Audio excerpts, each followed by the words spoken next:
Amém. Graça e paz. Prazer a gente estar aqui mais uma manhã na presença do Senhor, para juntos a gente meditar na palavra de Deus. E eu quero convidar você a abrir a sua Bíblia em Hebreus capítulo 4, versículo 14.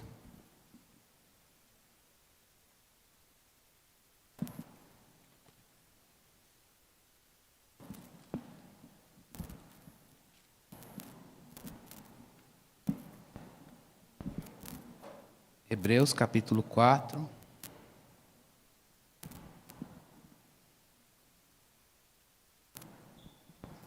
versículo 14, até o capítulo 5, versículo 10.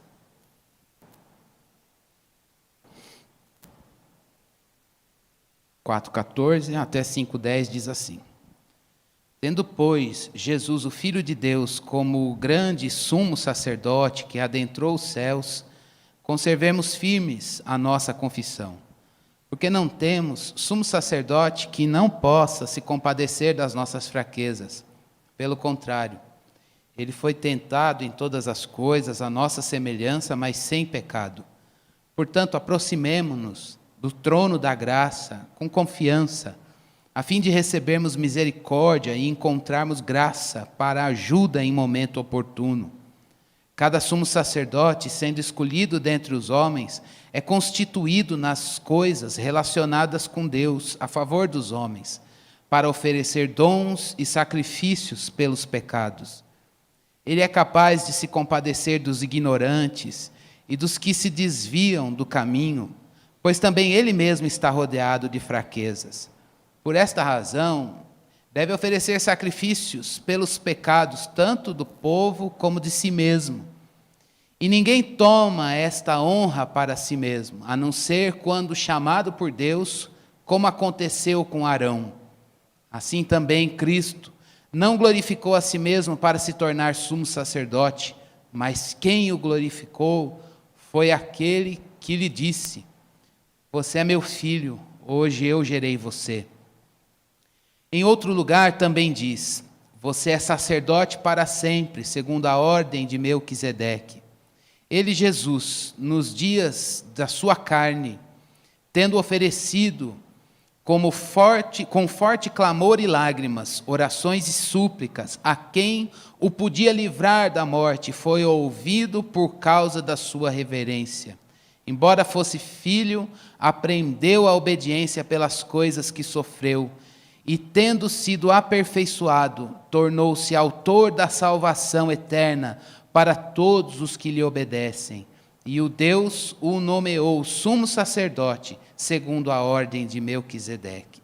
Irmãos, nesta manhã nós vamos meditar nesta palavra, nesse trecho que nós lemos, à luz, como você já deve ter visto, do tema: Jesus entende as nossas fraquezas. Então vamos pensar um pouquinho sobre as nossas fraquezas. A gente vai falar disso, lógico que na perspectiva da graça de Deus. Tem que ser na perspectiva da graça de Deus. Então isso não pode ser um tom, não há aqui um tom moralista, não há aqui um tom de peso, não há aqui um tom, há um tom de compromisso, mas compromisso e descanso na graça de Deus. A palavra de Deus, ela mostra que nós todos somos pecadores, e porque somos pecadores, nós precisamos de alguém que faça mediação por nós. Você é fraco, isso é uma coisa forte da gente assumir, você é fraco, eu também sou fraco, é um ponto de partida para todos nós. Por que nós somos fracos? Porque nós pecamos, nós somos pecadores e fomos remidos pela graça de Deus. Mas se há algo que nos define, conforme diz em Romanos 3, 23, todos pecaram e carecem da glória de Deus. E como fraqueza que temos, que mostra a nossa pouca ou nenhuma estrutura, a palavra de Deus usa várias imagens para mostrar a nossa fraqueza. E uma delas que sempre vem à nossa mente é a imagem de um vaso de barro. Vamos lembrar de Jeremias 18? Aquele texto clássico e maravilhoso? O oleiro estava lá moldando a massa de barro para fazer naquela massa de barro um vaso, conforme a vontade que ele tinha. E a palavra de Deus nos diz que o vaso que ele fazia, o oleiro, Deus, estava entregue a sua obra para moldar um vaso, mas o vaso, ele teve a capacidade ou a não capacidade de se estragar nas mãos do oleiro. Não somos nós? A gente tem a capacidade de se estragar nas mãos de Deus. Deus não errou, o oleiro estava lá, entregue a sua obra, e ele sabia o que estava fazendo, mas a massa se estragou. E o que ele fez? Tornou a fazer um novo vaso, segundo bem lhe pareceu. Isso é graça. A gente se estraga nas mãos de Deus, mas Ele tem a capacidade e o amor, revela o seu amor gracioso de recomeçar a obra e moldar um vaso conforme a sua vontade.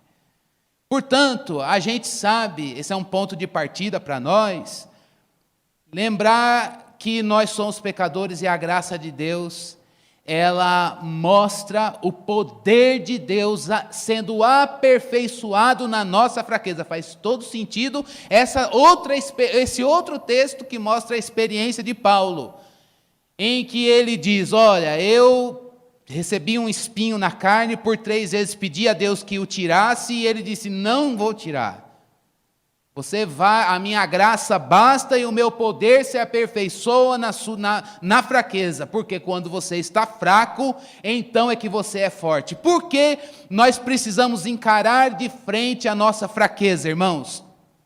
Porque em nós não há poder.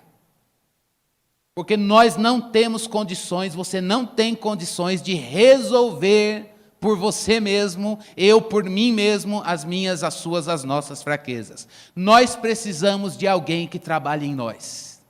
Nós precisamos de alguém que aperfeiçoe a obra de Deus na nossa vida. E esse trabalho de outro em nós é graça. Graça, irmão, significa que Deus está trabalhando conforme o poder que Ele tem, na nossa vida, apesar das nossas fraquezas. Então, significa que a gente não faz nada? Não, porque a graça é o trabalho de Deus, mas ela espera a partida do nosso lado, que é o compromisso. O trabalho é dele, e a glória é toda dele, e o poder é dele, mas nós estamos comprometidos com o trabalho dele na nossa vida. Por isso que essa graça não é qualquer coisa. Essa graça, ela glorifica a Deus, glorifica o Filho de Deus, mas ela desafia você e a mim para um compromisso. Ele está entregue à sua obra, para moldar vidas, a sua e a minha. Mas a nós nos cabe nos estarmos apercebidos desse trabalho. Jesus entende as suas fraquezas. Vamos pensar um pouco nisso. Por que Ele entende as suas fraquezas? Nós, como pessoas que somos fracos que somos, precisamos de alguém que faça um trabalho por nós. Precisamos de um mediador. Então vamos pensar um pouquinho nessa pessoa que pode fazer mediação. Eu pensei, depois dispensei, depois pensei de novo, falei, acho que vou fazer um PowerPoint agora e ia projetar aqui para ficar mais didático. Mas não fiz, não sabia se ia dar o enquadramento, se não ia, se ia sair daqui. Falei, então até a gente ajustar a tecnologia para isso, vai ser no voz e... A gente na escola fala voz e guspe, né? Aqui não, aqui é só voz mesmo. Então preste bastante atenção, quem é essa figura instituída por Deus lá no Antigo Testamento, ou Antiga Aliança, que ia fazer mediação por pessoas pecadoras? O nome dele é um sumo sacerdote. Quem é um sumo sacerdote? Para fazer mediação, esse sumo sacerdote, lá no Antigo Testamento, uma linhagem iniciada a partir de Arão, ele tem que ser uma pessoa que vai ser considerado um representante do homem. Então, representante do homem não pode ser um animal, tem que ser alguém da mesma espécie. O sumo sacerdote era alguém, não podia pegar qualquer espécie de animal, tinha que ser alguém, o sacrifício sim, mostrando a beleza do Cordeiro de Deus, mas a figura do sumo sacerdote, se ele vai representar homens, ele precisa ser homem. Se ele vai representar ser humano, ele precisa ser ser humano. Então, ele era uma pessoa que foi tomada dentre os homens, porque ele pode agir em prol, em favor desses homens. Ele pode pleitear coisas em favor dessas pessoas. Então ele é alguém que vai nos representar. Mas segunda coisa, um sumo sacerdote, ele era constituído sumo sacerdote não por ele, mas por Deus. Deus é que o escolhia, Deus é que dizia, eu escolhi você, e a prerrogativa, a autoridade para você ir lá fazer a mediação é a minha escolha. Então a beleza de um sumo sacerdote era a escolha feita, a escolha divina feita para que ele pudesse exercer sua atividade. Outra coisa, sumo sacerdote, vai guardando na cabeça, ele representa os homens, vai fazer algo em prol de nós. Segunda coisa, ele foi constituído por Deus, Deus que o escolheu. E a autoridade dele está somente nisso. Não é que ele é bom, ele é a pessoa maravilhosa, tem um gabarito. Não. Deus quis escolher, ponto final. Terceira coisa, um sumo sacerdote era nomeado para mediar. O que significa ser nomeado para mediar? Ele vai representar homens diante de Deus. E quando Deus ouve, recebe essa mediação, essa ação, essa atividade em prol dos homens, Deus, por meio dessa mediação, abençoa os homens a quem ele representou. Então, uma coisa interessante, que ele vai lá se expor diante de Deus, representando pessoas, mas tem um detalhe. Esse sumo sacerdote na antiga aliança, lá no Antigo Testamento, ele também é frágil. Ele também é falho. Ele também erra. Então ele tem que representar pessoas frágeis diante de Deus, e ele também tem que assumir a sua fraqueza diante de Deus, porque ele não é diferente das pessoas as quais ele representa. Então, se tem uma coisa na antiga aliança, lá no Antigo Testamento, que a gente vê desse sumo sacerdote, é que ele representa pessoas fracas e ele também é fraco. Ele representa pecadores e ele também é pecador. Ele não é melhor do que as pessoas as quais ele representa. E por ser fraco, ele deveria se compadecer de pessoas fracas. Ele deveria olhar ali naquele momento do sacrifício e da mediação e dizer: eu sei muito bem a fraqueza da galera que eu estou representando, por quê? Eu também sou como eles. Eu sou igualzinho. Eu tenho a mesma estrutura de fragilidade que eles possuem. Então ele poderia e deveria, lá no Antigo Testamento, ser uma pessoa humilde e compadecer-se, condoer-se de pecadores ignorantes. Mas, porque é a antiga aliança, e nós estamos falando de homens caídos, essa estrutura sacerdotal na antiga aliança tinha fraquezas e falhas. Ela precisava ser substituída. E aí, assim como o sacrifício, o animal do sacrifício precisava de um sacrifício eterno e eficaz, aquele que fazia a mediação, também esse sistema sacrificial, sacerdotal, também tinha erros e falhas, fraquezas, e precisava ser aperfeiçoado de maneira que não precisasse mais. E aí a palavra de Deus nos leva para a nova aliança, o nosso belo, maravilhoso Salvador Jesus Cristo, o nosso sumo sacerdote. Esse texto que acabamos de ler do capítulo 5, versículo 1 ao versículo 10, ele mostra justamente esse contraste entre um sumo sacerdote na antiga aliança, vocês estão entendendo, está todo mundo ligadinho aqui, e um sumo sacerdote na nova aliança, que é Jesus Cristo. Não falei dele ainda, mas vamos pensar um pouquinho nele, fazendo esse comparativo. Um sumo sacerdote que foi, todas as características estão aqui, representando os homens, constituído, escolhido por Deus. Ele vai fazer a mediação lá no dia da expiação, não citei aqui, mas é importante, é o dia que ele vai lá, oferece o sacrifício pelas pessoas e por ele mesmo, porque ele não é diferente dos seus pares, e ele deveria se compadecer de pecadores. A gente não vê isso sendo plenamente exercido no Antigo Testamento e até nos dias do Novo Testamento, no ministério público de Jesus.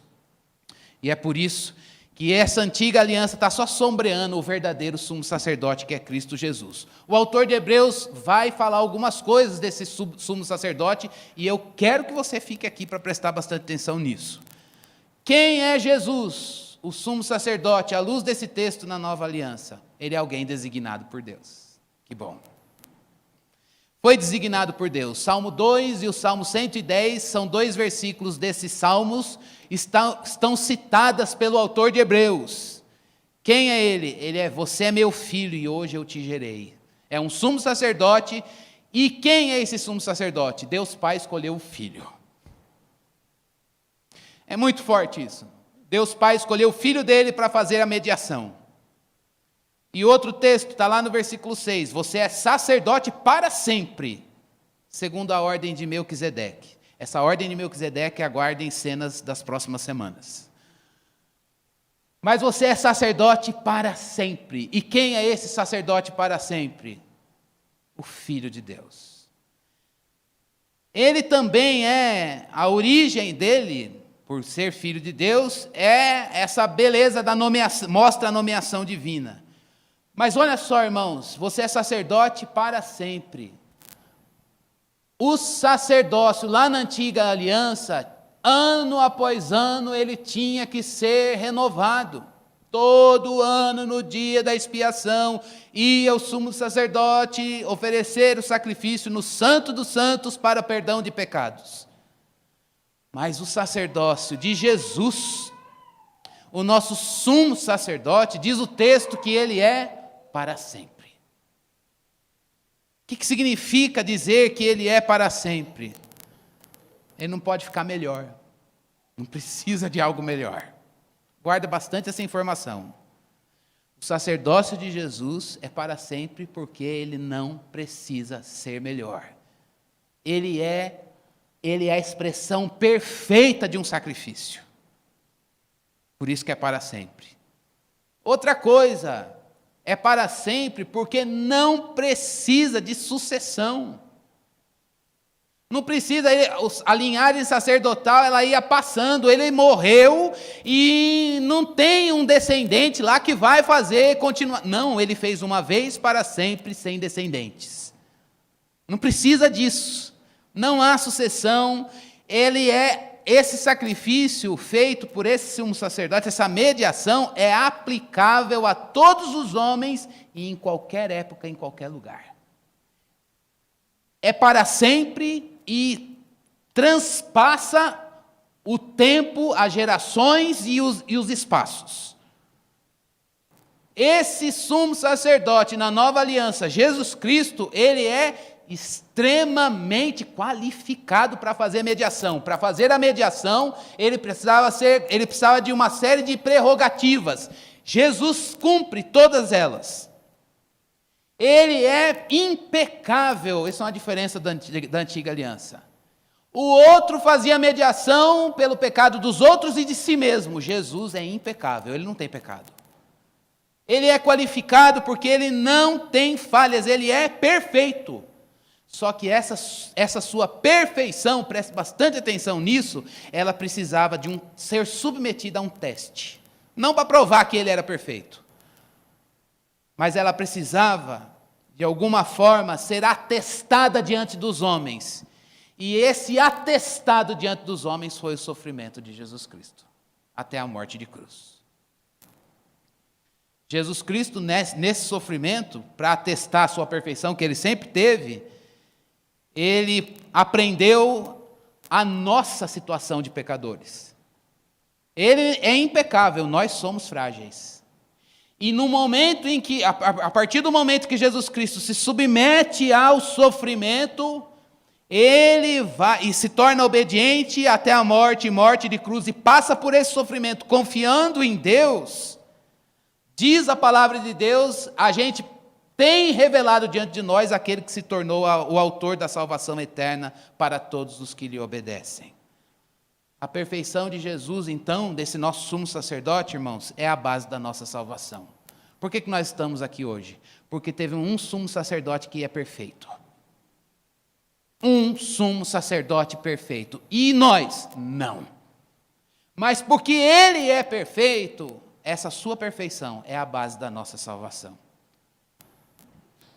Por que essa comparação entre um sumo sacerdote na antiga aliança e Jesus, o sumo sacerdote da nova aliança, o autor de Hebreus fez isso para nós e o Espírito de Deus preservou essa palavra para nós aqui nesta manhã? Para encorajar aqueles irmãos, você e a mim, a nós, a gente a perseverar na luta contra o pecado. Agora, não por esforço próprio, confiando na perfeição do nosso sumo sacerdote. Para que a gente possa perseverar na luta contra o pecado e a incredulidade, e para que a gente possa cada vez mais na luta contra o pecado, a gente se apegar aos recursos espirituais disponíveis em Cristo Jesus. Então, irmãos, a palavra de hoje, olha, hoje eu vou bater o recorde e eu vou acabar o sermão, não vai dar nem 15 para meio-dia. 11h20.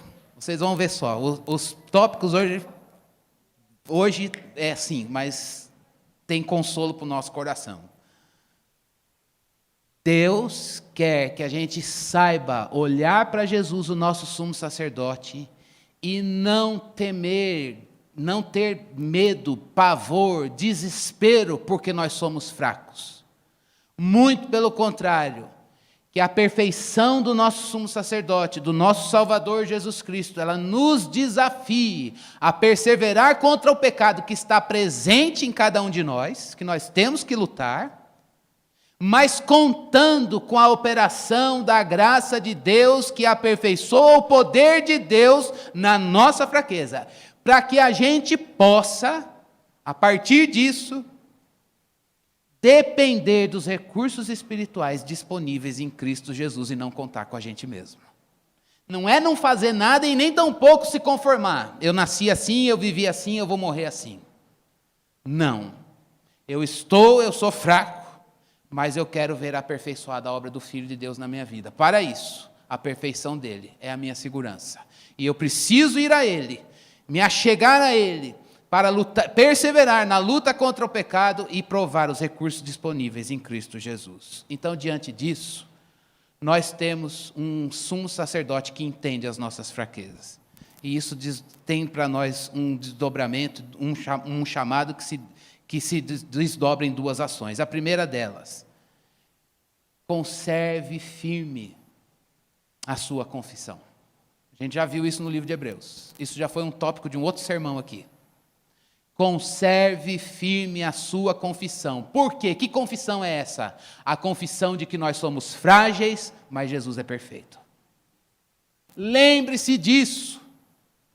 Nós somos frágeis, mas nós somos pecadores remidos, comprados, mas Ele é perfeito. Quando nós nos achegamos diante de Deus, não pode ser no seu histórico de tentação sem pecado. Deus, eu vim à tua presença hoje feliz. Estou muito feliz porque um mês que eu estou limpo. Na linguagem dos programas, com todo respeito, dos programas de abstinência de qualquer coisa, um mês e eu estou limpo, 5 dias, 2 dias e eu estou limpo. No dia seguinte que pisou, escorregou na casca da banana e pisou na bola, não posso me achegar à presença de Deus. Por quê? Porque eu pisei na bola, eu não sou digno. Fazendo ou não fazendo, irmãos, o que nos garante acesso à presença de Deus é a perfeição do Filho de Deus. Deus, quando olha para mim e para você, não vê a nossa vida, mas é o Filho de Deus em nós. E é pelos méritos do Filho de Deus que nós nos achegamos com um fardo de pecado, extremamente sujos do pecado, e dizemos a Ele: pequei, o meu pecado está diante de mim. Mas pelos méritos do teu Filho, eu venho à tua presença. Porque Ele fez a mediação, a perfeição dEle é a base da nossa salvação. Conserve firme essa consciência. E aí o autor de Hebreus vai dizer nos primeiros versículos, que sumo sacerdote é esse? Ele é grande. Ele não é pouca coisa, não é pequeno. E a grandeza dele, quando ele fala que ele é grande, está dizendo aqui que ele é superior a qualquer pessoa. Superior a você. Superior ao seu domínio, à sua disciplina, à minha disciplina. Superior talvez ao nosso caráter, em termos morais, irrepreensível. Ele é superior, ele é grande. superior às outras pessoas e superior em sua obra. Ninguém, nenhuma pessoa, diz a palavra de Deus, que Deus olhou a terra e não viu um justo sequer. E aí ele mandou o Filho dele, impecável, sem pecado, Jesus Cristo, o justo, para morrer por pecadores. Este sacrifício é grande. Ele é grande, feito por um homem sem pecado. Nunca houve, não há e não haverá outro sacrifício como esse. Ele é grande. Mantenha essa confissão. Nós temos que lidar contra um acusador do povo de Deus, que é Satanás. E vira e mexe, ele deixa a nossa mente perturbada, fazendo a gente perder essa confissão. Todas as vezes que a gente se esquece de que nós temos um Salvador, sumo sacerdote perfeito, e ouvimos as vozes malignas, o nosso coração é tomado de medo, desespero e ansiedade por causa do nosso pecado. Mas ele está dizendo aqui, não, conserve a tua confissão, Jesus é grande. Conserve a tua confissão, isso é um exercício teu e meu. Ele é grande, ele já mediou, o sacrifício é para sempre. Cabe a você e a mim conservar. Conservar, irmãos, é ter em mente. Conservar é ter diante dos olhos. Conservar é pregar a palavra para você mesmo. Conservar é aquele momento que a sua alma está abatida ou vulnerável a vozes malignas e você dizer: espere em Deus, pois eu ainda o louvarei. Lembra do salmista? Por que você está abatido, a minha alma?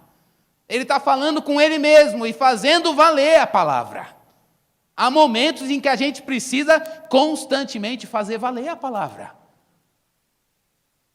Mas ele não apenas é grande. Diz a palavra de Deus nos primeiros versículos que lemos, que ele foi fiel ao sofrimento, no sofrimento. Ele foi fiel no sofrimento e teve a experiência, irmãos, que eu e você, nós não tivemos, e o nosso cabeça, Adão, não teve, de resistir ao pecado sendo tentado.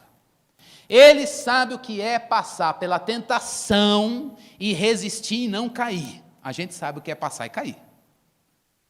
Ele teve essa experiência de resistir o pecado e viver a liberdade. Irmãos, como a gente deseja isso, a liberdade de não pecar. Conserva firme a sua confiança, a sua confissão em Cristo Jesus como sumo sacerdote, porque ele passou pelo sofrimento, passou pela tentação e não caiu. Vamos passar pela tentação em Jesus. Assim a gente não vai cair. Tenta passar pela tentação sozinho com você mesmo. É escorregão. É queda em nós. Por quê, irmãos? Porque nós somos fracos e a gente não pode se esquecer que somos fracos. Então o que a gente tem que fazer? Vigiar e orar. Vigiar e orar. Por quê? Só tem capacidade de passar pela tentação e não cair o nosso sumo sacerdote.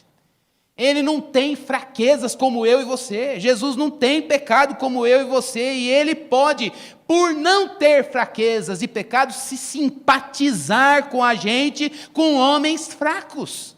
Ele pode se compadecer de homens fracos, porque ele não tem fraqueza. Ele pode receber o nosso pecado nele e nos dar sua santidade. Essa simpatia não é, legal, eu vim pôr a mão com todo a mão no ombro e passar essa prova com você. Ele faz isso. Mas mais do que isso, ele tem poder de nos dar sua santidade e valida cada vez mais o seu sacrifício de receber a nossa desgraça sobre ele mesmo, sendo impecável. Ele tem essa capacidade, esse poder, ele tem simpatia para com pessoas necessitadas e não para pessoas autossuficientes.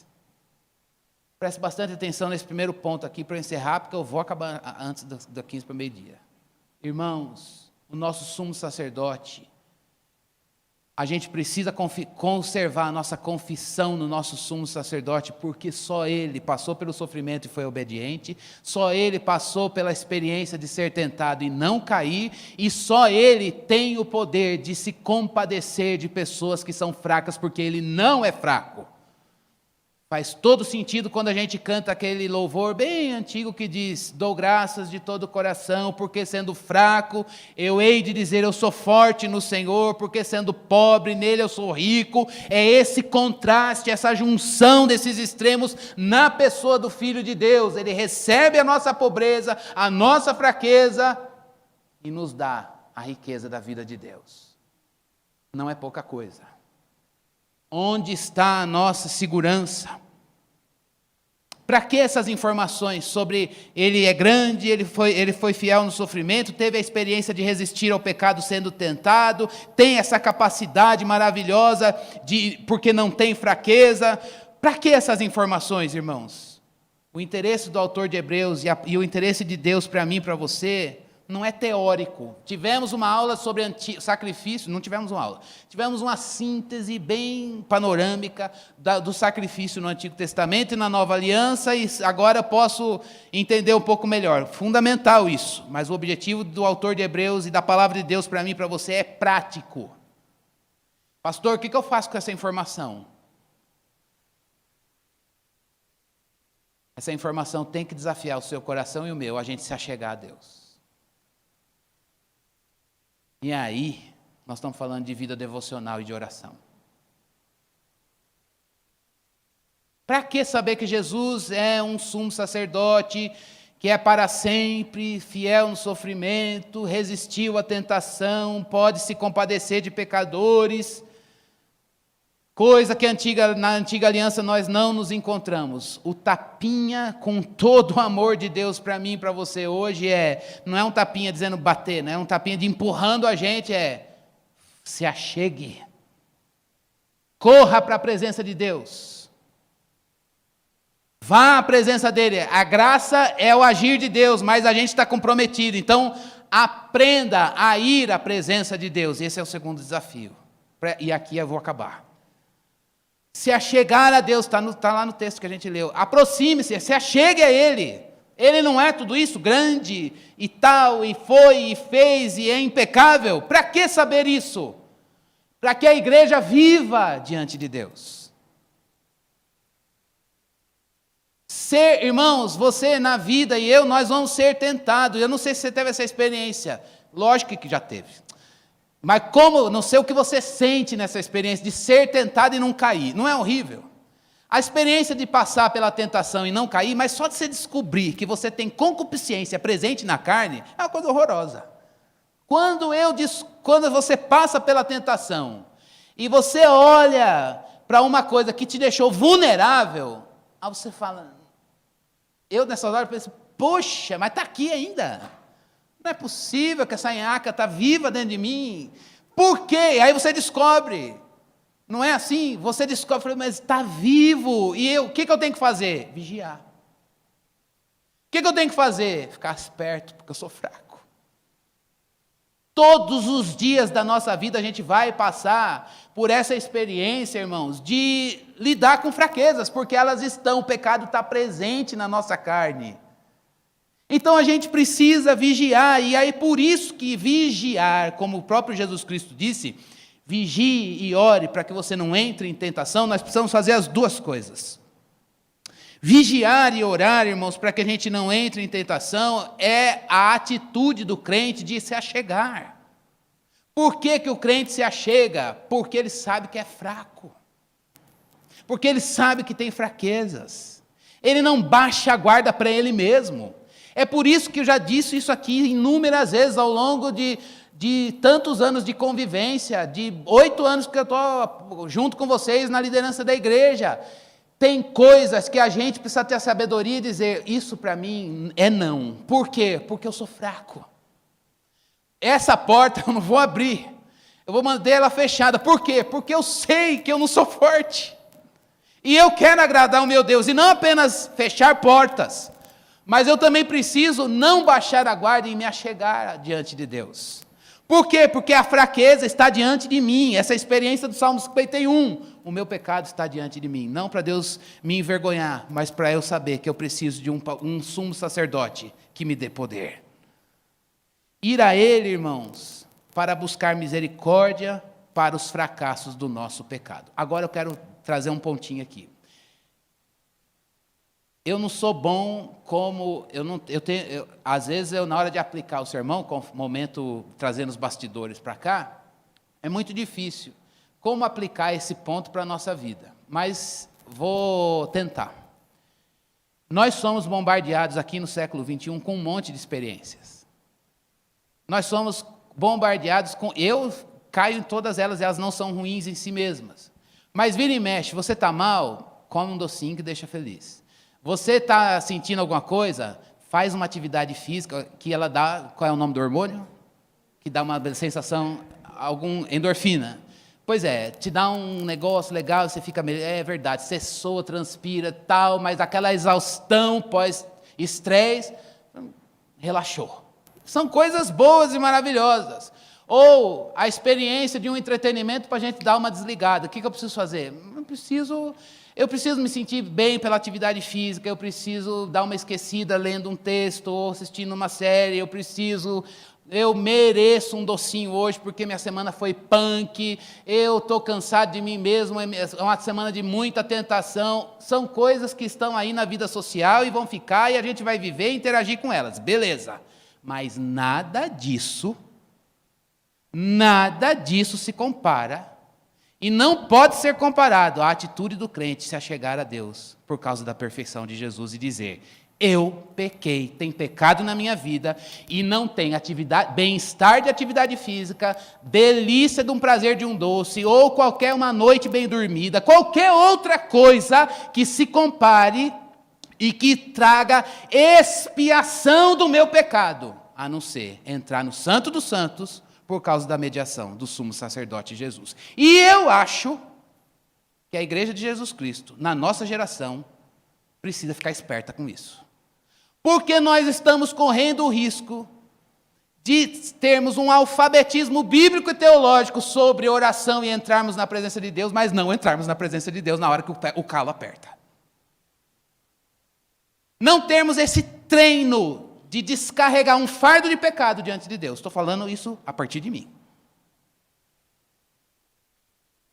O autor de Hebreus está dizendo, gente, mantenha a confissão, agora se achegue. Vá a Ele. Tem um louvor muito antigo, que eu não vou cantar, é óbvio, mas se tivesse a voz da Adélia, cantaria perfeitamente para a glória do Senhor, que diz assim, vamos lembrar aquele louvor antigo da harpa, ou não sei qual era o número do cantor cristão, ou dos salmos e hinos, ainda é em fervente oração, lembram? Em fervente oração, vem o teu coração na presença de Deus fazer o quê? Derramar. Derrama o teu coração na presença de Deus. Olha só, não é Bíblia, mas sai da Bíblia. Mas só podes fluir o que estás a pedir quando tudo deixares no altar. Tudo, ir a Deus, é ter a graça de dizer, eu preciso deixar coisas no altar.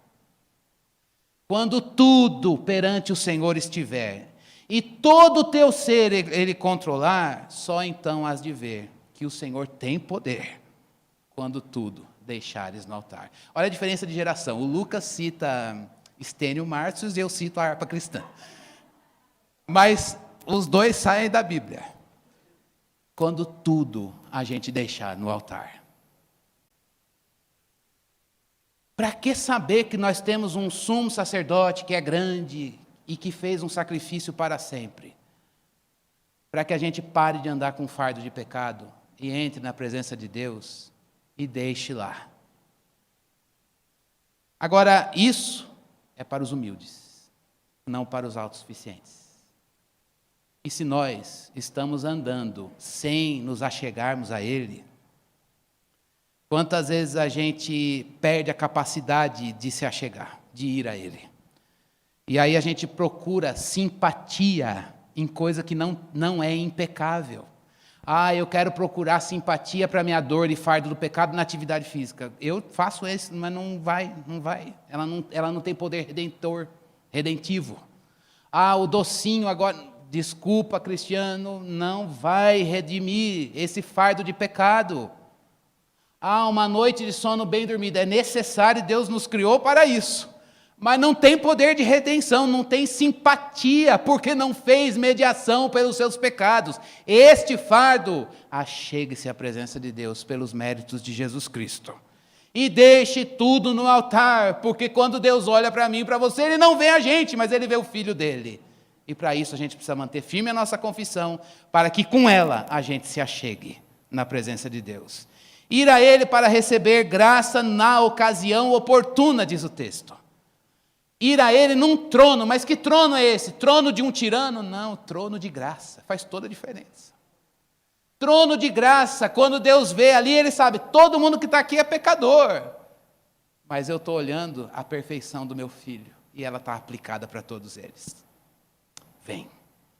Ele recebe o fardo de pecado, e nos dá um jugo suave, e um fardo leve, a santidade do seu filho. Para receber essa troca de fardo, a gente precisa desse senso de indispensabilidade de se achegar à presença de Deus. Eu desejo muito, muito, que a nossa vida de oração não seja só uma agenda, mas ela seja de fato algo que brota das entranhas, gerado pelo Espírito Santo de Deus, na consciência de pecado, para a gente dizer, eu dormi, eu comi, fiz atividade física, mas agora eu preciso jogar o meu coração e colocar tudo no altar do Senhor, diante dEle, para que eu possa ver o poder dEle ser aperfeiçoado na minha fraqueza. Vamos fazer isso nesta manhã? Nos achegar, porque nós temos um sumo sacerdote, que é capaz de compadecer-se das nossas fraquezas, porque Ele não as possui. Mas Ele foi tentado e resistiu. Foi tentado como nós. Sabe o que você e nós passamos. Ele conhece. Lembra que o sumo sacerdote tinha que ser da mesma natureza dos pares. Ele teve uma natureza humana. Para entender, foi tentado como você. Jesus não sabe. Sabe. Jesus não sabe o que eu estou como sendo tentado. Sabe. E Jesus não passou. Ninguém está sofrendo como. Jesus sofreu muito mais. E foi fiel e resistiu. Para quê? Para que a gente pudesse olhar para Ele hoje e dizer, que exemplo. Não. Que maravilhoso. Não. Para que a gente pudesse, mais do que te conhecer, eu quero ver o Senhor operando aqui, trabalhando na minha vida. Que Ele cresça e a gente diminua. Vamos à presença de Deus. Estamos na presença de Deus. Mas na presença de Deus, que a gente possa nessa manhã deixar tudo. Acheguemos-nos. Nos aproximemos do trono, não de um tirano, mas de graça. Com confiança, a fim de recebermos misericórdia para os pecados. E encontrarmos uma ajuda, graça para ajuda no momento oportuno. Deus sabe o fardo. Deus sabe a tentação que você passa e que eu passo. E Ele dá poder para que a gente possa suportar. O mérito é todo dEle. E que o Espírito de Deus trabalhe na nossa vida. Vamos orar. Vamos ter um momento de falar de Deus, para Deus a nossa situação. Pecado tem nome e a gente precisa dizer o nome. Se tem pecado na sua vida ou na minha vida, isso não é... Ai, meu Deus, vou ser descoberto. Isso é algo que nos define, irmãos. Somos pecadores, remidos pela graça de Deus, e nós precisamos vigiar e orar porque somos fracos. Mas que nesta manhã, Deus graciosamente, amorosamente, pela obra do seu Filho, faça novos vasos de barro, segundo bem lhe pareceu, apesar de nós termos nos estragado em suas mãos. Então vamos ter um momento para a gente examinar o nosso coração, colocarmos o nosso coração rendido aos pés do Senhor.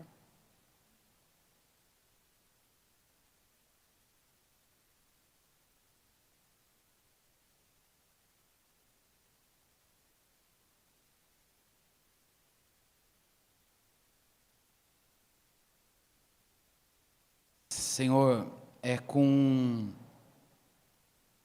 um coração rendido aos teus pés que nós nos apresentamos diante do Senhor, ainda na tua presença. Ó Deus, tem misericórdia de nós. nós pedimos que o Teu Espírito gere fervente oração dentro de nós, no nosso coração, para que a gente possa deixar tudo no Teu altar. Nos livra, Senhor Deus, de não nos achegarmos, não nos aproximarmos para recebermos a graça no momento oportuno. É um trono de graça, um trono em que o sacrifício de Jesus, eterno, grande, que é para sempre, Senhor Deus, está gritando, está manifesto. Muito obrigado, Senhor Deus, pelo privilégio que temos de dizer que somos pecadores e que precisamos deixar pecado aos Teus pés. Há pecados, ó Deus, que nós queremos não carregar, porque há alguém, um mediador, um sumo sacerdote, que fez essa mediação e nos proporcionou a troca do pecado pela santidade. Por isso, Senhor Deus, nós clamamos a Ti nesta manhã, nesta hora, Senhor Deus.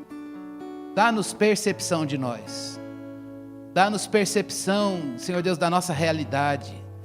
Como Teu Filho orou no início desta meditação, que a palavra mostre mais sobre nós, para que nós nos aproximemos diante do Senhor. Deus, passar pela tentação é algo difícil, nossa carne é fraca. Nossa carne é fraca, nós entendemos o que é passar pela tentação e cair. O que pedimos hoje é o poder de Deus para passarmos pela tentação e vencer. Para passarmos, Senhor Deus, pelas duras provas que o Senhor nos permite, no sofrimento, Senhor Deus, e permanecermos fiéis, obedientes, como é o nosso Salvador, o nosso Mestre. Queremos um coração que obedece, queremos uma carne, Senhor Deus, que pode resistir, porque nela reside um poder externo, que é o poder de Deus. Deus, que aqui, nesta igreja, hoje, o Senhor trabalha em nós para que sejamos pessoas que correm e se aproximam do altar de Deus. Pessoas que são treinadas e que a primeira ação do instinto é correr aos braços de um Deus redentor, para depositar o fardo do pecado, para correr e dizer, é lá que eu vou entrar, que eu vou encontrar alegria. Deus, que a gente não vá, Senhor Deus, nas atividades sociais e da vida procurando redenção, porque elas não têm esse poder, não podem se compadecer de pecadores. O único que pode se compadecer de pecadores é o nosso sumo sacerdote, que está no Santo dos Santos. Um sacrifício eterno, Senhor Deus, e que nos abriu o caminho para que possamos ir no altar do Senhor e derramar, Senhor Deus, as nossas fraquezas, misérias, pecados, sujeiras, a fim de que recebamos um jugo suave, um fardo leve. Queremos essa experiência, pedimos essa experiência, pedimos esta vida, como foi a do nosso Salvador, que no jardim do sofrimento, lá no Getsemane, Ele orou, e o sofrimento, a dor se intensificou, e Ele orou mais, e anjos vieram e participaram daquele momento com Ele, mas Ele passou diante de Deus. Nós queremos aprender a viver diante do Senhor. Aperfeiçoa o nosso relacionamento contigo e dá-nos intimidade uma intimidade com o Senhor mais fortalecida, para a glória do Teu nome, no nome do Teu Filho Jesus. Que todas as nossas reuniões de oração, que todos os nossos encontros com a palavra, que todos os nossos momentos no particular, ou na dupla, no trio, sejam, Senhor Deus, momentos de nos aproximarmos, porque somos fracos e precisamos de graça no momento oportuno. Olha o momento oportuno de cada um de nós, dos meus irmãos, da minha vida, no sofrimento. Olha para aquele que está aqui no limiar do sofrimento, Senhor Deus, no limite, Senhor Deus, dizendo, não tenho forças para continuar. Olha para aquele que tem perguntas e não tem respostas tuas. Olha para aquele que diz, não sei como vai ser a resistência do amanhã. Hoje está difícil. E derrama graça, Senhor Deus, para pessoas que são fracas. E aperfeiçoa o poder do Senhor na nossa vida. Deus, que nós sejamos sensíveis à Tua santidade e assim sejamos humildes também no trato um com o outro. Porque nós não somos nada mais do que isso. Vasos de barro, fracos, que precisam do poder de Deus. ó Deus, que o Senhor trabalhe a tua palavra na nossa vida para a glória de Jesus. Amém. Amém. Que Deus nos abençoe para a glória dele.